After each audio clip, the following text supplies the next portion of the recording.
Join me as we pull back the heavy velvet curtain on a story that is far more than a tabloid headline. This is a journey from the soundstages of Emmy-winning dramas to the stark, fluorescent-lit reality of a courtroom. We are diving deeper than ever into the complex legal and personal drama surrounding Timothy Busfield, the respected actor from 30-something, and The West Wing, and the husband of America's beloved pioneer girl, Melissa Gilbert. For weeks, the headlines have buzzed with a tantalizing mix of celebrity and scandal. But behind the clickbait and the speculative chatter lies a dense forest of legal filings, financial records, and fractured relationships. As someone fascinated by the nexus of fame, finance, and the law, I'm not just your narrator, I'm your investigator. We will move past the sensationalism to meticulously examine the anatomy of this case, the precise allegations, the decades of context, the strategies of the legal teams, and the profound human cost at its core. This is a pursuit of the nuanced truth, a story where there are no easy villains, only complicated people navigating a devastating crisis. Act I, the protagonists, a foundation built on fame and trust before a single legal document was filed. There were lives and legacies. To understand the seismic impact of this case, we must first appreciate the stature of the individuals involved. This is not a story about fleeting fame, it is about durable, hard-earned credibility. Timothy Busfield, the actor's actor. Timothy Busfield's career is a masterclass in sustained, respected artistry. To the public, he may be best known for two iconic roles: the sensitive, angst-ridden writer Elliot Weston on the groundbreaking series 30-something, for which he won an Emmy, and the tenacious, rumpled White House reporter Danny Concannon on The West Wing. These roles cemented him as a fixture in the American cultural consciousness, an actor capable of portraying intelligent, complex, and deeply human characters. But his story extends far beyond acting. He is a prolific director for television, helming episodes for major network shows, and a dedicated stage director and founder of theater companies. This is a man of the industry, a craftsman who understands storytelling from both sides of the camera. His reputation, until now, has been one of professionalism and artistic integrity. Melissa Gilbert, from Prairie to Powerhouse. Melissa Gilbert is not just a former child star, she is a national heirloom. As Laura Ingalls Wilder on Little House on the Prairie, she grew up in front of America, embodying resilience and family values. Her transition to adulthood in the public eye was followed by millions. She evolved into a savvy businesswoman, a best-selling author, a passionate activist, and from 2001 to 2005, the president of the Screen Actors Guild, a position that required fierce negotiation skills, financial acumen, and the trust of tens of thousands of fellow actors. Her reputation is one of warmth, toughness, and unwavering authenticity. The power couple, they shared narrative. Together, Busfield and Gilbert represented a particular kind of Hollywood ideal, not the flashy, young Hollywood couple, but a mature, grounded partnership built on shared history, mutual respect in the industry, and a life seemingly oriented toward family, creative projects, and quiet stability away from the limelight. Their union was a blending of two substantial legacies. This context is everything. It means the current legal battle isn't merely a dispute over money.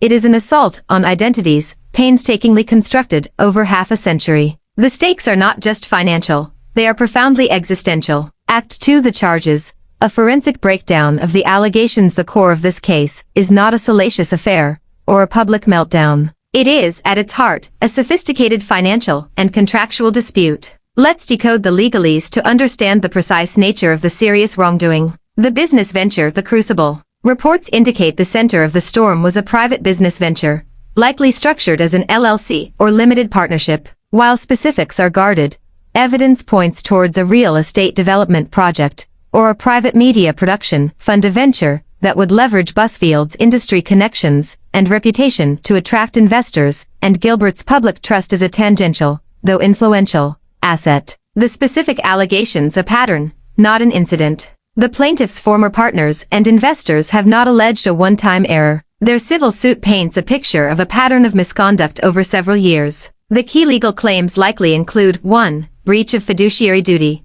This is the cornerstone allegation. As a managing member or partner, Busfield had a legal obligation to act in the best financial interest of the other partners and investors. The suit alleges he placed his personal interests above theirs, making decisions that benefited him at the expense of the venture. 2. Fraudulent misrepresentation. Here, the claim is that Busfield, either directly or through omission, provided false or misleading information about the health of the business to his partners. This could involve inflating projected returns, obscuring mounting debts, or misstating how investor funds were being deployed. 3. Conversion and unjust enrichment. These allegations get to the heart of the shady dealings accusation. The plaintiffs contend that Busfield effectively converted partnership funds for personal use, diverting money meant for property development or film production to cover personal expenses, fund other unrelated projects, or bolster his personal accounts. Unjust enrichment means he is alleged to have gained a financial benefit to which he was not legally entitled.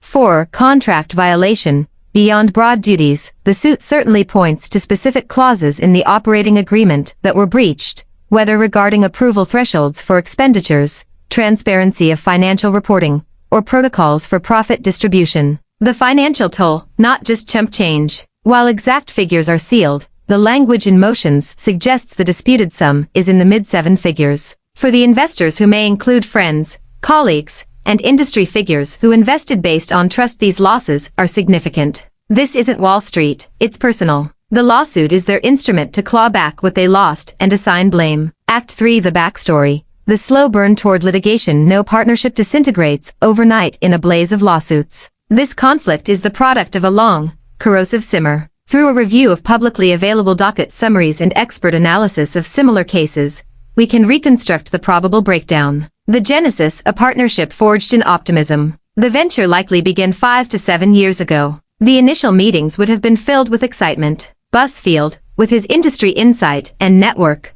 would identify can't-miss opportunities. The partners, perhaps less versed in entertainment or specific real estate markets, but strong on capital and operational logistics, would bring the financial muscle. Business plans were drafted, elegant pitch decks were created, and handshake deals were solidified with champagne toasts. Trust was the currency. The fissures when vision diverges. The first cracks likely appeared around strategy. Imagine a scenario: the venture owns a property. Busfield, thinking like a director, envisions a meticulous, high-end renovation to maximize long-term value, prudent creative reinvestment. His partners, looking at cash flow, see a stalled asset, bleeding carrying costs, and press for a quicker, less perfect flip. Or, in a production fund, Busfield wants to greenlight a passion project he believes in artistically, while the investors see a risky script with limited commercial appeal. Communication becomes strained. Financial reports, once reviewed jointly, become sources of tension. Questions about certain line-item expenses are met with defensiveness or vague artistic justifications. The 2 sets of books allegation from the surprise witness suggests a point where internal tracking may have diverged from what was presented to partners, perhaps one set showing the grim reality,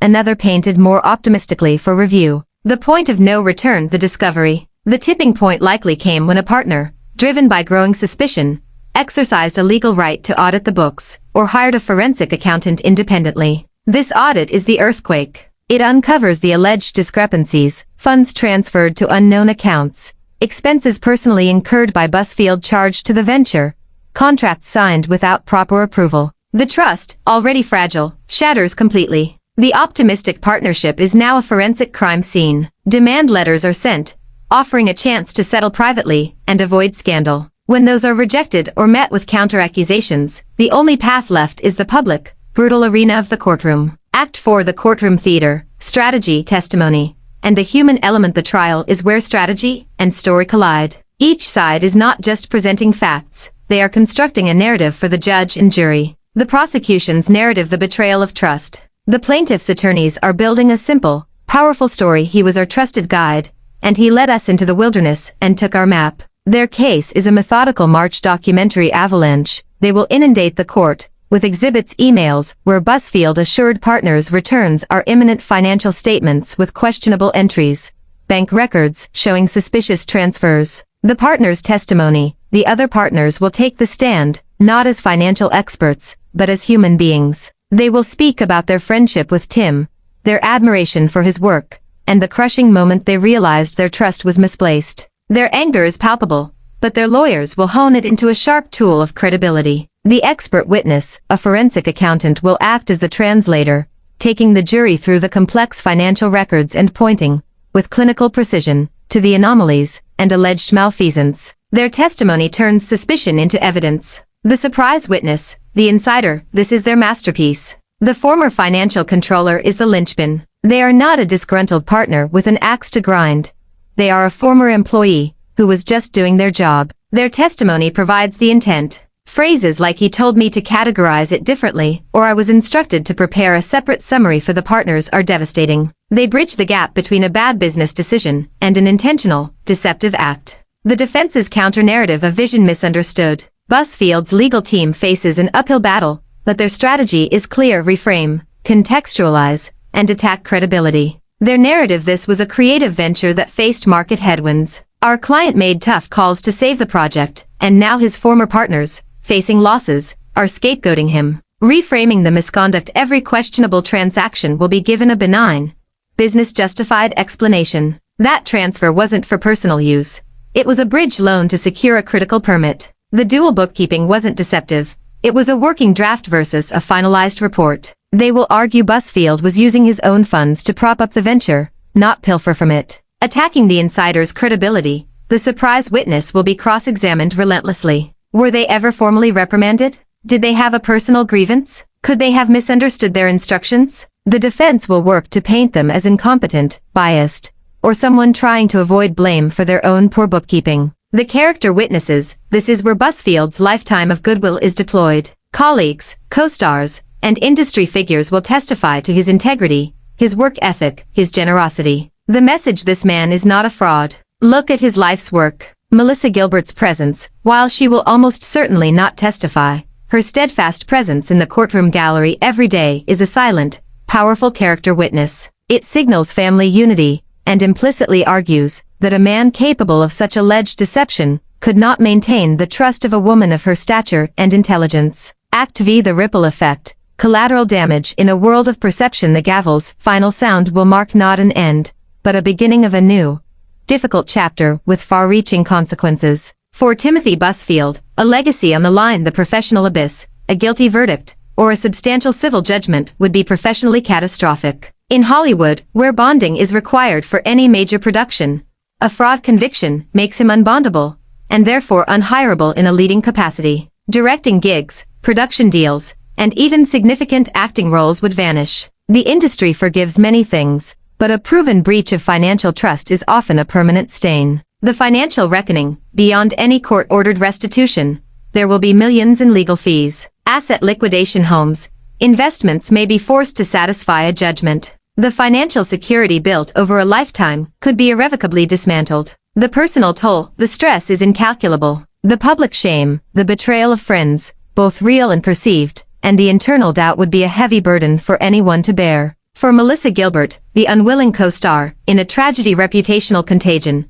Despite her separate career, the phrase "Melissa Gilbert's husband convicted of fraud" becomes an inescapable prefix. Her brand of authenticity and warmth is subtly undermined by association. Financial entanglement: in a marriage, finances are often deeply intertwined. Shared assets are exposed. Her own savings and investments, potentially part of community property, could be targeted to satisfy a judgment against her husband. The ultimate personal test: this is the greatest test of her much-discussed resilience. The private strain on their marriage, the anxiety for their family, the invasion of their privacy: these are the hidden costs. She must navigate supporting her husband while protecting herself and her legacy, a nearly impossible balancing act under the world's microscope. For the public and the industry, a cautionary tale. This case serves as a grim seminar for the entertainment and business communities. It underscores the perils of mixing deep personal relationships with complex financial ventures. It highlights the absolute necessity of independent counsel, crystal-clear operating agreements, and relentless financial transparency, even among friends. For fans, it is a stark humanization of their idols, a reminder that behind the curated images on Instagram lie the same vulnerabilities, temptations, and potential for error that exist in all lives. Curtain call: the unknowable truth, and the court of public opinion. As this drama moves toward its legal conclusion, we are left with more questions than answers. The truth in a courtroom is a legal construct: what can be proven beyond a reasonable doubt, or by a preponderance of evidence. It may not align with the messy, subjective human truth lived by each participant. Was Timothy Busfield a calculating fraudster who exploited friends? Or was he an artist out of his depth in high-stakes finance, making desperate, poor decisions as a venture soured, who is now being crucified for circumstances beyond his control? The evidence presented suggests the reality is likely a painful shade of gray, Perhaps initial good intentions, that curdled under pressure, where self-justification gradually edged into unethical territory. One thing is certain,